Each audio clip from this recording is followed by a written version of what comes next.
Monday morning, the principal announced we had a new mandatory elective, Chapelish study. Everyone was supposed to report there instead of second period. What the hell is Chapelish? I asked my friend Alex. He shrugged. No one knew. We filed into classrooms that had been reassigned overnight. A teacher I'd never seen before was already writing strange symbols on the board. They weren't letters. They weren't numbered. They looked intentional, like they followed rules I couldn't see yet. I'll be teaching you the most important language you'll ever learn, she said calmly. This is the Chapelish alphabet. You'll need to memorize it by tomorrow. I raised my hand. What country speaks this? She smiled without warmth. That's not important right now. What matters is fluency. That night, I Googled Chapelish. Nothing came up. No Wikipedia, no language databases, no obscure forum posts. I tried spelling variations. I emailed 2 linguistics professors. I searched academic archives. The language didn't exist. Within a week, kids were already forming basic sentences. That shouldn't have been possible. But the grammar was weirdly intuitive, like it slid into your brain without resistance. Doesn't this freak you out? I asked Alex. Why? He said. It's easy. I'm getting an A.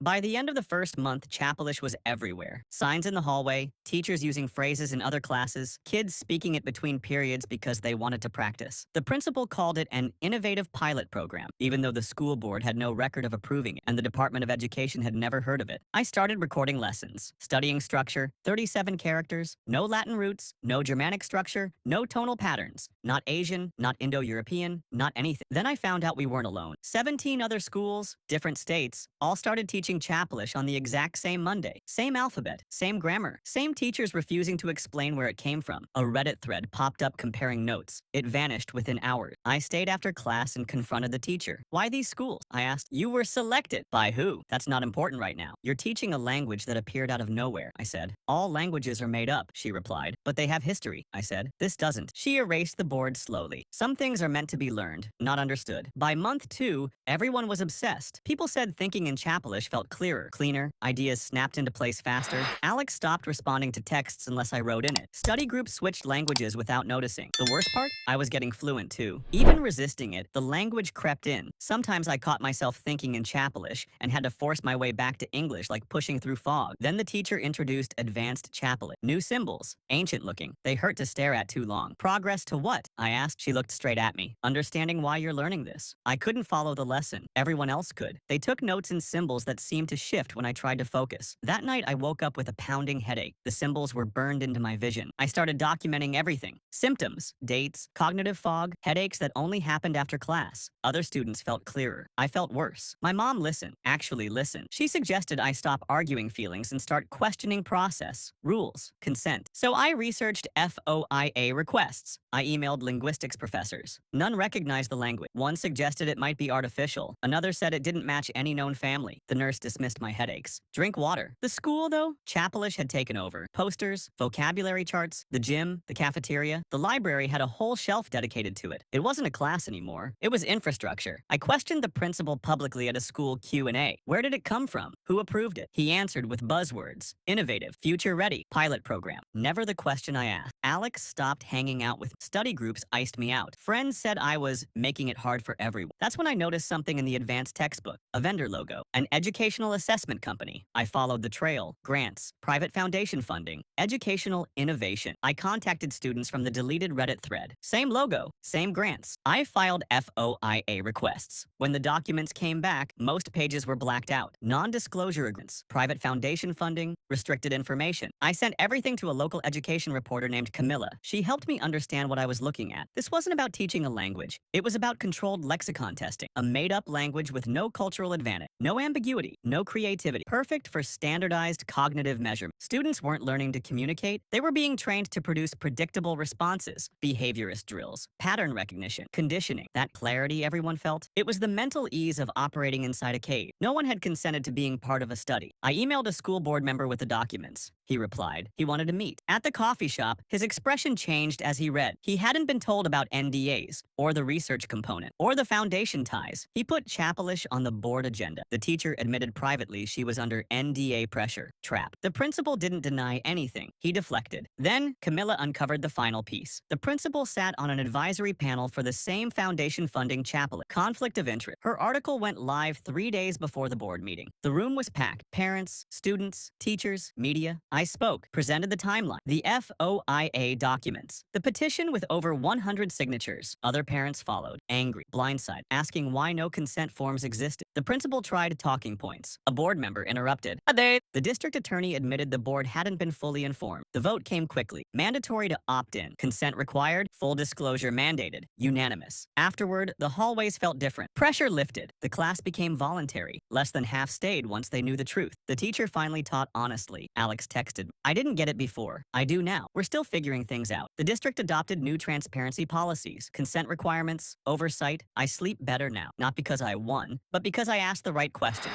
even when it cost me comfort, friends, and silence. Some things are meant to be learned. Others are meant to be challenged. And knowing the difference matters more than fluency ever could.